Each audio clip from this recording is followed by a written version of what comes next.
өнөөдөр энэ цагуурын энэ өөрчлөлтөнд дасан зохицсон шинэ сортуудыг бүтээх ажил бол үргэлжилсээр байна. Мөн энэ цагуурт тогтвортой ургац өгөх энэ технологиудыг боловсруулж ажиллаж байна.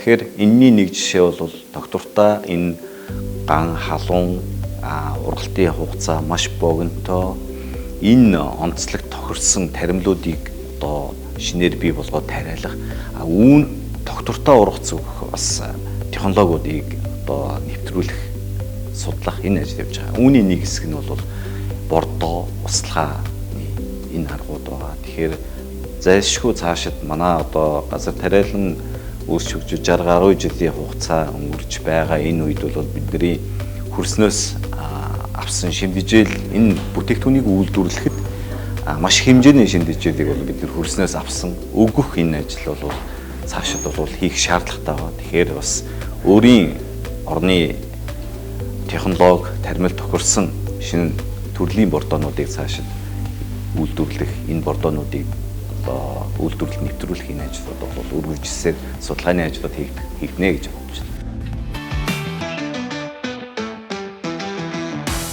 Шинжлэх ухаанд суурилсан инновацийн бүтээгдэхүүн